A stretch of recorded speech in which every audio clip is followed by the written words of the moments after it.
जाते हैं, प्रभु का वचन हमसे बोले और बातचीत करे। आज का संदेश हमारे आशीष का कारण हो, इसलिए हम निकालेंगे पहला शमूएल उसका 15 अध्याय उसका 22 वचन। पहला शमूएल 15 अध्याय 22 वचन। शमूएल ने कहा, क्या यहोवा होम बलियों और मेल बलियों से उतना प्रसन्न होता है जितना कि अपनी बात के माने जाने से प्रसन्न होता है?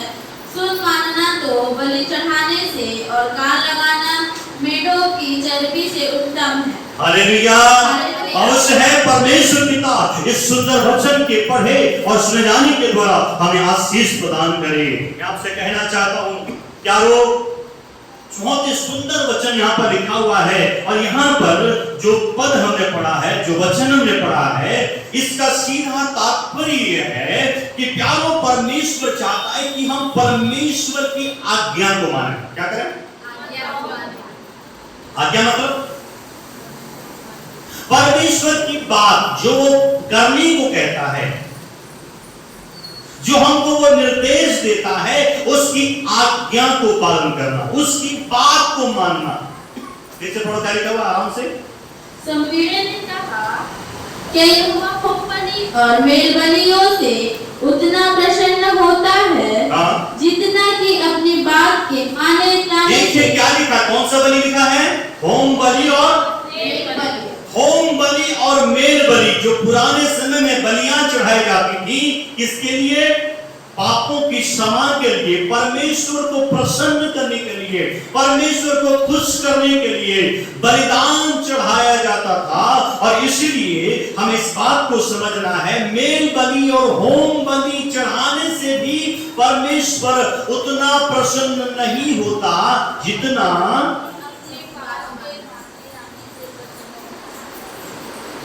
उससे भी कहीं ज्यादा बढ़कर परमेश्वर इस बात से प्रसन्न होता है कि आप उसकी बात को मानते हैं। सवाल यह है, क्या हम परमेश्वर की आज्ञा मानते हैं? क्या हम परमेश्वर की बात को मानते हैं? क्या हम आज्ञाकारी हैं? क्या हम ईमानदार हैं? क्या हम परमेश्वर की आज्ञाओं को फॉलो करते हैं? क्या हम ईमानदार हैं? क्या हम परमेश्वर की बात को सुनते हैं, समझते हैं और उसको उसके अनुसार चलते हैं? यीशु ने कहा, मेरी आज्ञाएं जो हैं उतना कठिन नहीं है। Hallelujah, hallelujah. मेरा बोझ क्या हल्का और सहज। कब? जब हम उस बोझ को, उस आज्ञा को हम क्या करते हैं? आज्ञा के रीति पर लेते हैं। अगर हम उसको बोझ की रीति पहनेंगे तो हमारे लिए बोझ हो जाएगा प्यारो। इसलिए लिखा है, होम बलि और मेल बलि से भी परमेश्वर वहां पर लिखा उतना प्रसन्न नहीं होता।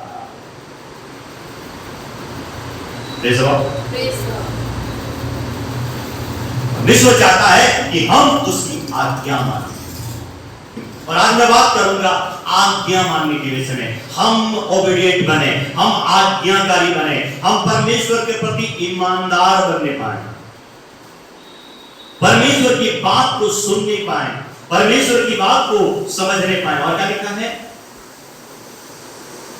जितना कि अपनी बात के माने जाने से प्रसन्न होता है। हाँ, सुन, मानना तो बलि चढ़ाने से।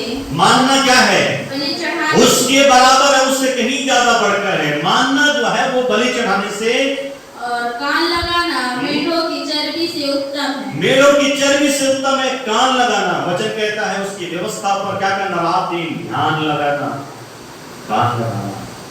Hallelujah, hallelujah. हमें व्यवस्था पर, वचन पर कान लगाना है, अपने कान को खुला रखना है, प्रभु की आज्ञा को पालन करना है और उसकी आज्ञाओं को सुनना है। उसके अनुसार हमें अपने जीवन को व्यतीत करना है।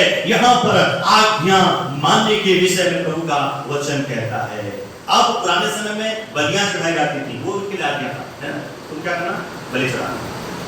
लेकिन उससे इंसान के जीवन में कोई परिवर्तन नहीं आता था, इंसान के जीवन में कोई भाव नहीं आता था। वो तो किसी पशु को, किसी जानवर को तो क्या करता था? बड़ी बलि चढ़ा देता था, लेकिन उसके जीवन में वो कुछ त्याग नहीं करता था। हालेलुया। और इसलिए प्रभु का वचन कहता है, आज इस नए नियम में प्रभु बलि नहीं चाहता, परंतु क्या चाहता है? रोमी किताब में लिखा है कि अपने शरीरों को जीवित, पवित्र और परमेश्वर को अपने आप को क्या करना? कुर्बान करना। पुराने समय में पशुओं को कुर्बान किया जाता था, परंतु आज हमें अपने आप को क्या करना है? कुर्बान करना है प्रभु यीशु के लिए। हालेलुया। जैसे उसने हमारे लिए कुर्बान कर दिया, वैसे ही अपने आप को पौलुस कहता है, मैं अपने आप को क्या करता हूं? मारता हूं, कूटता हूं और वश में लाता हूं। मारने का मतलब क्या है? अपने आप को कूटने का मतलब क्या है?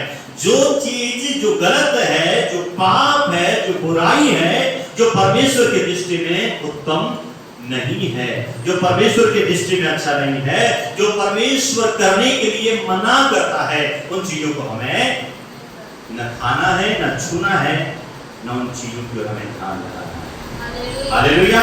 आइए निकालते हैं यिर्मयाह 26 अध्याय उसका 13 वचन। यिर्मयाह 26 उसका 13 वचन पढ़िए। वचन 13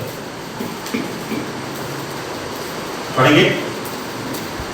यिर्मयाह 26 उसका। इसलिए अपना चाल चलन और अपने काम सुधारो और अपने परमेश्वर यहोवा की बात मानो, तब यहोवा उस विपत्ति के विषय में जिसकी चर्चा उसने तुमसे की है पछताएगा। ओ हालेलुया। हालेलुया। क्या लिखा है? अपने काम सुधारो, अपने काम को क्या करो? सुधारो और अपने परमेश्वर यहोवा की बात मानो। हाँ, बात मानो। यहां भी लिखा हुआ है अपने काम को सुधारो। ठीक है? अपने जीवन को सुधारो, अपने चाल चलन को सुधारो, अपने जीवन की हर एक गलत बातों को सुधारो। प्रभु में आकर भी अगर हम नहीं सुधर पाते हैं, प्रभु में आकर भी अगर हम अच्छा व्यक्ति नहीं बन पाते हैं, तो हमारा जिंदगी क्या है? बर्बाद है। हमसे बुरा व्यक्ति कोई हो नहीं सकता, हमसे घटिया व्यक्ति कोई हो नहीं सकता, अगर हम प्रभु को जानकर, प्रभु के वचन को जानकर, प्रभु के संगति को जानकर हम बदलते नहीं है। वचन कहता अपने काम को सुधारो। परमेश्वर चाहता है हमारे जीवन को सुधारने के लिए, हमारे कामों को सुधारने के लिए। तब परमेश्वर क्या करेगा? अपने परमेश्वर की बात मानो, तब यहोवा उस विपत्ति के विषय में जिसकी चर्चा उसने तुमसे की है पछताएगा। ओ हालेलुया। परमेश्वर पछताएगा। तब परमेश्वर हमारा पक्ष लेगा, तब परमेश्वर हमें दुख लेकर पछताने वाला परमेश्वर है, तब हमें कष्टों से छुड़ाएगा परमेश्वर। जब हमारा जीवन ही अच्छा नहीं है, जब हमारे जीवन में ही ऐसी बुराइयां हैं, हमारा ही जीवन ठीक नहीं है, हम परमेश्वर से उम्मीद नहीं कर सकते। वचन में साफ साफ लिखा है, मेरे पुकारने के समय में अगर तुम नहीं सुनोगे तो तुम्हारे पुकारने का समय बदला है, बराबर है। अगर परमेश्वर आज आपको पुकार रहा है, आपके दिल के दरवाजे में वो खटखटाता है और वो कहता है कि तुम बलि मत चढ़ाओ, तुम केवल मेरी बात मानो, मैं तुमसे ये उम्मीद करता हूं, अपने जीवन को सुधार लो, मैं ये चाहता हूं। और अगर अपने जीवन को हम नहीं सुधारते हैं, हम सही मार्ग में नहीं चलते हैं, अगर हम ईमानदार नहीं है, अगर हम ओबीडिएंट नहीं है, तो वचन कहता है परमेश्वर हमसे मुंह फेर देगा। हमारे विपत्ति के समय, हमारे कष्ट के समय परमेश्वर हमारे संग और साथ नहीं रहेगा। क्या हम अकेले हो जाएंगे, तनाव हो जाएंगे, हमारी कोई मदद करने वाला नहीं है, परमेश्वर के सिवाय क्या हालेलुया। इसलिए याद रखना, परमेश्वर आपको पक्ष कर लेगा जब आप ईमानदार होंगे, जब उसकी बात को अपनाएंगे। तो परमेश्वर कहेगा अरे यार तो मेरी बात मानता ही, तो मेरी बात मानता ही। मत्ती 9 अध्याय उसका 13 वचन, मत्ती 9 उसका 13 वचन पढ़िए, पढ़िए। इसलिए तुम जाकर इसका अर्थ सीख लो, मैं बलिदान नहीं परंतु दया चाहता हूँ, क्योंकि मैं धर्मियों को नहीं परंतु पापियों को बुलाने आया हूँ। क्या लिखा है? धर्मियों को नहीं परंतु उसके पहले क्या लिखा है? मैं बलिदान नहीं चाहता, बलिदान नहीं चाहता परंतु दया चाहता हूँ, परंतु दया चाहता है परमेश्वर। है? हम किसी के ऊपर दया करते हैं कि नहीं? किसी के ऊपर अनुग्रह करते हैं कि नहीं? किसी से प्रेम करते हैं कि नहीं? किसी किसी को हम आदर देते कि नहीं है। वचन बताता है कारो परमेश्वर बलिदान से ज्यादा चाहता है कि हम क्या बने, दयावंत बने, हम प्रेमी बने, हम दयालु बने, हमारा स्वभाव, हमारा जीवन जो है अच्छा होने के लिए प्रभु हमारे जीवन में इन बातों को चाहता है। हमारे पास समय नहीं है क्योंकि हमको सीमित समय में वचन को सुनना और सीखना होता है। प्यारो, जब आप नीति वचन उसके 21 उसके 3 को पढ़ते हैं तो वहां भी आज्ञा के विषय में प्रभु का वचन कहता है। पढ़ो क्या लिखा है? धर्म और न्याय करना यहोवा को बलिदान से अधिक अच्छा लगता है। न्याय और धर्म और न्याय करना, धर्म और न्याय करना यहोवा को बलिदान से अधिक अच्छा लगता है। अधिक अच्छा लगता। बार बार हम देख रहे हैं धर्म और न्याय करना बलिदान से भी कहीं ज्यादा परमेश्वर को आता है, अच्छा लगता है। इसलिए आप बलिदान बाकी नहीं। वचन कहता है यीशु मसीह के एक बार बलिदान होने के बाद आपको बलिदान बाकी नहीं है। हमें केवल अपने शरीर को, अपने जीवन को, अपने चरित्र को हमें क्या करना है, बलिदान करना है। इसलिए मरकुस 12:33 में लिखा हुआ है और आमोस 5:21 में भी इससे संबंधित वचन लिखा हुआ है।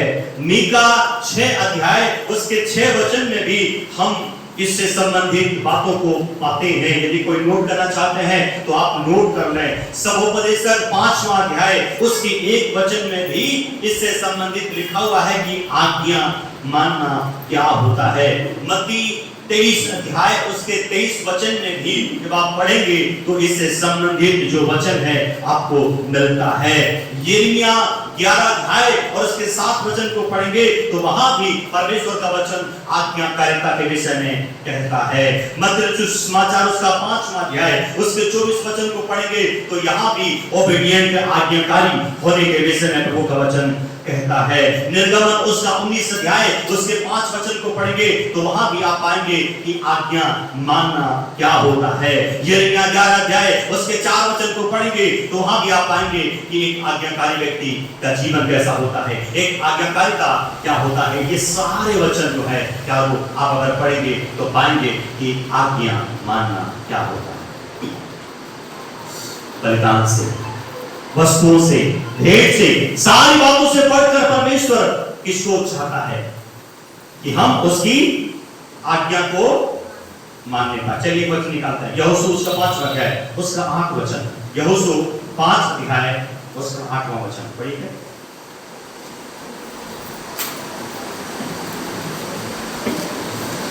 यहोशू 5वां अध्याय उसका 8 वचन। और जब उस सारी जाति के लोगों का खतना हो चुका तब वे चंगे हो जाने तक अपने अपने स्थान पर छावनी में रहते। Hallelujah, praise the Lord. याद रखना, इस घटना को अच्छे से आप पढ़िएगा, इस वर्ष को, इस वचन को अच्छे से आप पढ़िएगा कि यदि आप परमेश्वर की आज्ञा को नहीं मानते हैं, आज्ञा के प्रति वफादार नहीं है, तो वचन कहता है, यहां पर लिखा हुआ है कि कभी भी आपके जीवन में मृत्यु आ सकती है, कभी भी आपके जीवन में मृत्यु हो सकता लिखा है, मौत हो सकती है आज्ञा नहीं मानने के कारण। आपको मुझे शायद मजाक लगे कि आज हम क्या कर रहे हैं, मनमानी कर रहे हैं, लेकिन परमेश्वर ने वो समय निर्धारित किया है। वो समय प्रभु ने निर्धारित किया है। आज हम मनमानी कर लें, आज हम अपनी तरीके से जीवन को जी रहे हैं, लेकिन याद रखना, अगर हम परमेश्वर के प्रति आज्ञाकारी नहीं हैं, हम परमेश्वर की आज्ञा को नहीं मानते हैं, तो हम क्या हो जाएंगे, मारे जाएंगे। क्या लिखा है फिर से पढ़ो। 5:8 यहोशू 5:8। और जब उस सारी जाति के लोगों का खतना हो चुका तब वे चंगे हो जाने तक अपने अपने स्थान पर छावनी में रहे। Hallelujah, hallelujah. अगर आपका बपतिस्मा हो गया, उस समय खतना होता था, है ना। आज बपतिस्मा है, बपतिस्मा होने के बाद फिर आपको कहीं भी घूमने नहीं जाना, कुछ भी नहीं पीना है, कुछ भी नहीं खाना है। आप एक दायरे में आ जाते हैं, आप एक अंडर में आ जाते हैं। समझ रहे? आप बैचलर होते हैं, जब शादी नहीं होता तो आप मनमानी कहीं भी जाते हैं, लेकिन शादी के बाद एक दायरा है ना?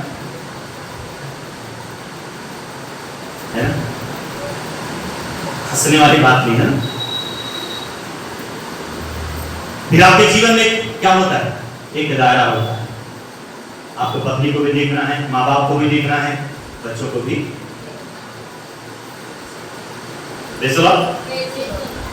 आपको एक नियम कानून में चलना होता है, समय पर आपको जाना होता है, समय पर आपको आना होता है, आपको जिम्मेदारियों को निभाना होता है। मैं आपको कहना चाहता हूं उसी प्रकार जब आपका बपतिस्मा हो गया है, आपका खतना हो गया है, उसके बाद अगर आप छुटकारा चाहते हैं, आप चंगाई चाहते हैं, आप आशीष और बरकत चाहते हैं, तो आपको जहां परमेश्वर ठहरने को कहते हैं, एक दायरा प्रभु ने रखा है, उसके अंदर में ना, अगर आप उसके पार जाएंगे तो आपके जीवन में मृत्यु आएगा। आपको लग रहा होगा कि आप मनमानी कर रहे हैं, लेकिन आप परमेश्वर की दृष्टि में मर चुके हैं। आपको शायद कोई बोलने वाला नहीं है, अगर आपको कोई बोल भी रहा है तो आप ध्यान नहीं दे रहे हैं, लेकिन याद रखना परमेश्वर की दृष्टि में, परमेश्वर की नजरों में जब आप उसके दायरे से बाहर हो गए, आपकी मृत्यु हो चुकी है। आदम और हवा जो थे वो दायरे से बाहर हो गए, शैतान की बातों को माना। परमेश्वर ने कहा था जिस दिन तुम उस फल को खाओगे उस दिन तुम मर जाओगे। पर तुम मरे नहीं, मरे कहां मरे? नहीं मरे ना, जिंदा तो आदम हवा फल खाने के बाद भी क्या थे? शरीर में जिंदा थे, आत्मा में जिंदा नहीं थे। आप शरीर में जिंदा है, लेकिन आत्मा में क्या हो गया? मर चुके हैं। जब आप परमेश्वर के दायरे से बाहर हो जाते हैं, एक मसीही विश्वासी, एक प्रभु को ग्रहण करने वाला व्यक्ति, क्या हो? मैं इस बात को कल्पना कर रहा था, अच्छा होता कि हम प्रभु में नहीं आते। आज हम प्रभु में आए हैं प्यारो, हम सोच समय दंड पाएंगे।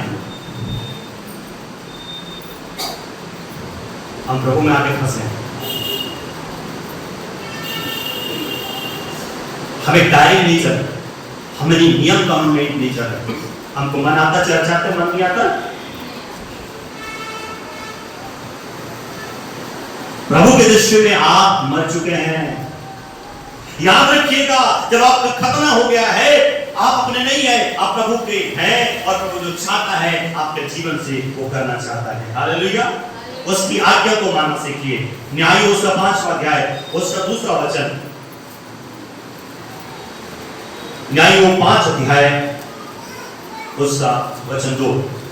इस्राएल के अगुओं ने जो अगुवाई की जाने प्रजा जो अपनी इच्छा से भरती इसके लिए यहोवा को धन्य करो। Hallelujah. Hallelujah. Praise the Lord. यहाँ पर अगर आप अच्छे से पढ़ेंगे तो आपको समझ में आएगा, इस्राएल के अगुओं ने जो अगुवाई की और प्रजा जो अपनी इच्छा से भरती हुई, इसके लिए यहोवा को धन्य कहो। हालेलुया। हालेलुया। जब हम पाते हैं इस घटना को, इस चैप्टर को आप अच्छे से आराम से पढ़ेंगे तो यहाँ पर पाते हैं, अगर आप प्रभु को आज्ञा को नहीं मानते हैं तो आपके जीवन में नाकामी आता है, आप असफल होते हैं, आपके जीवन में हार का सामना आप करते हैं, आप जीवन में टूटते हैं, आपके जीवन में काम पूरा नहीं होते हैं, जीवन में रुकावट होते हैं, जीवन में बाधाएं आती हैं, जीवन में प्रॉब्लम्स आती हैं। इसलिए आप याद रखिएगा, प्रभु की आज्ञाओं को तोड़कर कभी भी जीवन में आप सक्सेस नहीं पा सकते। प्रभु की बात को टाल करके आप कभी भी उन्नति नहीं पा सकते हैं। Praise the Lord. न्याय 2रा अध्याय, न्याय 2रा अध्याय उसका 27 वचन पढ़ेंगे। जल्दी पढ़िए, जल्दी पढ़िएगा। 2 वचन पढ़िए, 2 वचन पढ़िए। हाँ, 2 का 2 पढ़िए। इसलिए तुम इस देश के निवासियों से वचन न करना, तुम उनकी वेदियों को उठा देना, परंतु तुमने मेरी बात नहीं मानी, तुमने ऐसा क्यों किया? हालेलुया, तुमने मेरी बात नहीं माना। नहीं मानी। परमेश्वर की बात को नहीं मानने का बहुत नुकसान है। यहाँ पढ़िएगा आराम से, इस घटना को, इस अध्याय को पढ़िएगा कि किस प्रकार उसकी बात नहीं मानने से क्या नुकसान होता है। परमेश्वर का नुकसान नहीं होगा। जिस परमेश्वर को आप मानते हो उसका नुकसान नहीं होगा। परमेश्वर की बात मानेंगे तो आपको प्रभु आशीष देगा, और अगर आप उसकी बात नहीं मानेंगे तो आप आशीष से भागेंगे। क्या वो आज्ञा नहीं मानने के द्वारा हमारे जीवन में मृत्यु आ सकता है, हमारे जीवन में हम असफल हो सकते हैं, हमारे जीवन में बहुत सारी चीजों का नुकसान हो सकता है। पहला शमूएल 15 अध्याय 20 से पढ़िएगा। हमने 22 वचन पढ़ा परंतु 20 से पढ़िएगा, लिखा हुआ है पहला शमूएल 15 अध्याय 20 से आगे। साउल ने शमूएल से कहा, निसंदेह मैंने यहोवा की बात मानकर जिधर यहोवा ने मुझे भेजा उधर चला, और अमेलेकियों ने राजा को ले आया और अमेलेकियों का सत्यानाश किया है। परंतु प्रजा के लोग लूट में से भेड़ बकरियों और गाय बैलों अर्थात नष्ट होने की उत्तम उत्तम वस्तुओं को गिलगाल में तेरे परमेश्वर यहोवा के लिए बलि चढ़ाने को ले आए। शमूएल ने कहा, क्या यहोवा होम बलि और मेल बलियों से उतना प्रसन्न होता है जितना कि अपनी बात के माने जाने से प्रसन्न होता है? Hallelujah, praise the Lord. क्या वो साउल को है प्रभु ने राजा बनाया था, वो पहला राजा था इस्राएल का, लेकिन परमेश्वर ने कहा था कि तू उस देश में जब जाएगा तो क्या करना, सारी चीजों को नाश कर देना, है ना?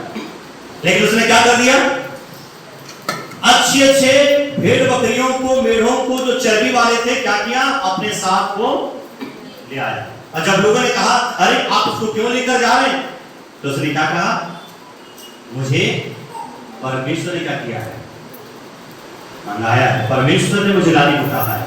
लेकिन परमेश्वर ऐसा नहीं बोला था, और क्या हुआ, परमेश्वर यहाँ पर इसलिए कहता है, मैं मेल बलि और होम बलि से उतना प्रसन्न नहीं होता जितना मैं मेरी बात मान जाने से प्रसन्न होता हूँ। और साउल ने परमेश्वर की आज्ञा को क्या कर दिया, लालच में उस भेड़ बकरी के, उस चर्बी वाली भेड़ बकरी को देखकर उसका नियत क्या हो गया, बिगड़ गया, उसका नियत खराब हो गया, और वो लालच में पड़ गया, चारों परमेश्वर की आज्ञाओं को तोड़ दिया। और क्या हुआ, परमेश्वर ने कहा, साउल मैं तुझे राजा होने को अयोग्य मानता हूँ, आज के बाद तू इस राज्य में नहीं बैठ सकता है, यहाँ पर कोई और बैठेगा। अब हमने दाऊद को बैठा उससे। हालेलुया। आप क्या सोच रहे हैं, परमेश्वर की आज्ञा को बार बार तोड़कर, आप परमेश्वर को बार बार लज्जित करके आप क्या सोच रहे हैं, आप बहुत अच्छा काम कर रहे हैं या बहुत आपसे बड़ा कोई नहीं है? ऐसा नहीं है। याद रखना, परमेश्वर आपके स्थान पर किसी और को बैठा सकता है। परमेश्वर कहता है, तुम चुप हो जाओ तो कोई बात नहीं, मैं पत्थर से अपनी महिमा करा सकता हूँ, मैं अपने लिए पत्थरों से संतान उत्पन्न कर सकता हूँ। हालेलुया।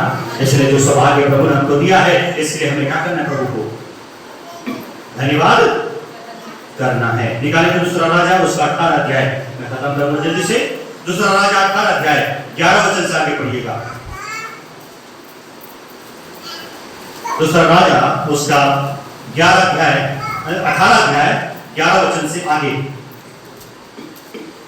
तब अश्शूर का राजा इस्राएलियों को बंदी बनाकर अश्शूर में ले गया और हलह में और गोजान की नदी हाबोर के पास और मादियों के नगरों में उन्हें बसा दिया।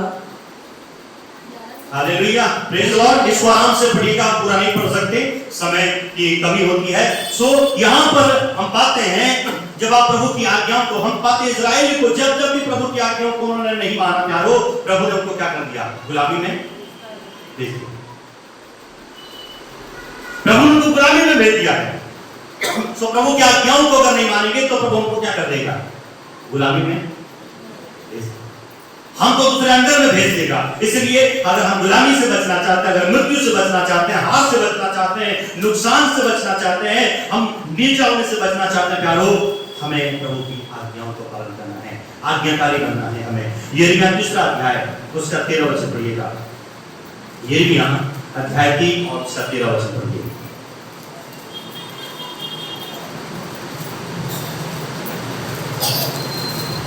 यिर्मयाह 3:13। केवल अपने अधर्म मान ले कि तू अपने परमेश्वर यहोवा से फिर गई और सब हरे पेड़ों के तले इधर उधर दूसरों के पास गई और मेरी बातों को नहीं माना। यहोवा की यही वाणी है। तूने मेरी बातों को नहीं माना। बार बार देख रहे हैं परमेश्वर बार बार ये शिकायत कर रहा है कि तुमने मेरी बात नहीं। उसका 25 वचन पढ़िए।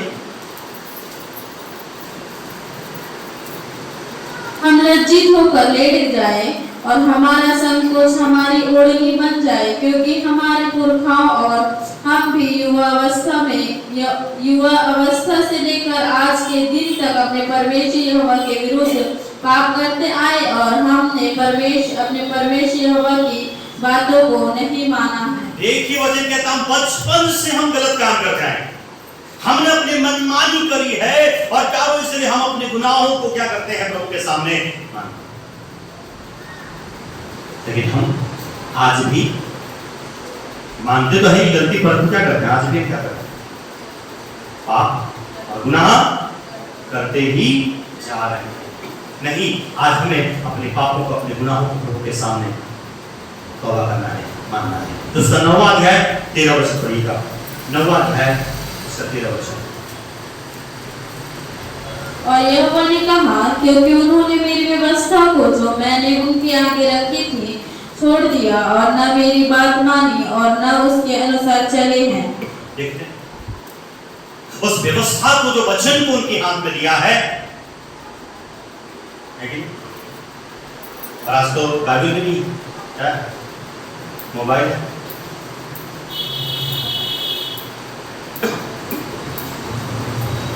मोबाइल पकड़ने से डर भी आता मन में। मोबाइल पकड़ने से क्या डर आएगा?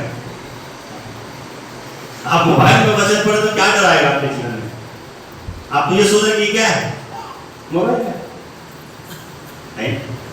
एक बार बाइबल आप पकड़ते तो बाइबल पकड़ने से थोड़ा डर और भय भी आता है कि ये क्या है? परमेश्वर का वचन है। और इसलिए वचन कहता है कि हमने उसकी बातों को नहीं माना है। 11 काट पढ़िए। 11 काट। परंतु उन्होंने न सुनी और न मेरी बातों पर कान लगाया, किंतु अपने अपने बुरे मन के हठ पर चलते रहे। इसलिए मैंने उनके विषय इस वाचा की सब बातों को पूर्ण किया है, जिसके मानने की मैंने उन्हें आज्ञा दी थी और उन्होंने न मानी। Hallelujah, hallelujah. यहाँ पे एक अच्छा बात किया, फिर से बोलो, बहुत अच्छी बात की यहाँ पे। परंतु उन्होंने न सुनी और न मेरी बातों पर कान लगाया, किंतु अपने अपने बुरे मन के हठ पर चलते रहे। वो अपने बुरे मन के हठ पर चलते रहे। क्या लिखा? हठ पर। आज मालूम है, अगर कोई व्यक्ति वचन को सुनकर भी नहीं बदलता है, अगर कोई प्रचार को सुनकर के भी नहीं बदलता है, आज इतना संगति करने के बाद भी उसके जीवन में पश्चाताप नहीं है, तो वचन में कमी है? वचन में कोई कमी है क्या? वचन में कोई गड़बड़ी है क्या? कहाँ है गड़बड़ी? गड़बड़ी मनुष्य में है, गड़बड़ी हमारे जीवन में है। क्या? आप कुछ भी कर लो, मैं बदलने वाला नहीं। एक व्यक्ति अपने जिद पर है, मैं जो खाता हूं, मैं जो पीता हूं, मैं मर भी जाऊंगा, लेकिन तो उस व्यक्ति को आप परमेश्वर भी नहीं बचा पाएगा। बोलेगा बेटा तू जा। प्रभु किसको बचाता पता है? वचन में लिखा है, जो अपनी गलतियों को मान लेता है और उसे छोड़ भी देता है, तो उस पर दया की जाती है। हालेलुया। एक तो चोरी और सीना चोरी। हमारी यही फितरत है, हम चोरी भी करते हैं और सीना चोरी भी करते हैं। हम यही करते हैं परमेश्वर के सामने। हम परमेश्वर को मजाक समझ लिए, वचन कहता अपने हक पर हैं। और आपको मालूम है, परमेश्वर का वचन कहता है, परमेश्वर इंसान को समझाता है। एक समय पर लिखा है, उसको परमेश्वर उसके हाल में छोड़ देता है। अब तुझे मरना ही, तो मैं क्या करूंगा? तुझे बर्बाद होना है तो मैं क्या करूंगा? उसको कोई पास्टर, उसको कोई कलीसिया, उसको कोई वचन, उसको कोई परमेश्वर नहीं बचा सकता। वचन को पढ़ के देखिए, जिस व्यक्ति ने भी पश्चाताप किया, जिस व्यक्ति ने भी मन फिराया, उसका जीवन बहुत आशीषित हुआ। आशीष किसमें है? गलती को, अपनी गलतियों को स्वीकार करने में है, ढिठाई करने में नहीं है। ढिठाई मालूम है क्या लिखा है? घमंड जो होता है वो एक विनाश का रूप है। अगर आपने ठान लिया है, अगर आपके जीवन में अहंकार है, इसका मतलब आपने सोच लिया है मुझे बहुत बर्बाद होना है, आपको कोई बचा नहीं पाएगा। 17 का 5 पढ़िए, 17 अध्याय का 5 वचन। यहोवा यूं कहता है, हाँ, श्रापित है वह पुरुष जो मनुष्य पर भरोसा रखता है और उसका सहारा लेता है, जिसका मन यहोवा से भटक जाता है। हालेलुया। हालेलुया। मनुष्य पर भरोसा मत करिए, आपका मन भटक जाएगा। परमेश्वर के ऊपर भरोसा करिए। उसका 25 वचन में पढ़िए।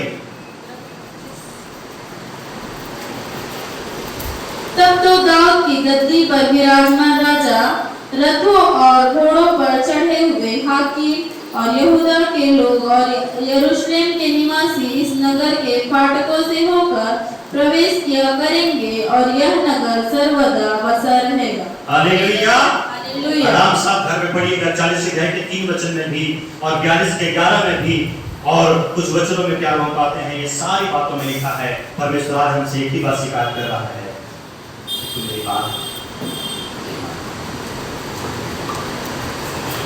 जो उसकी आज्ञा मानेगा वो आशीष पाएगा, जो उसकी आज्ञा नहीं मानेगा वो दंड पाएगा, वो नाश हो जाएगा। इसलिए हमें ढिठाई नहीं करना है, जिद नहीं करना है। परमेश्वर के सामने हमें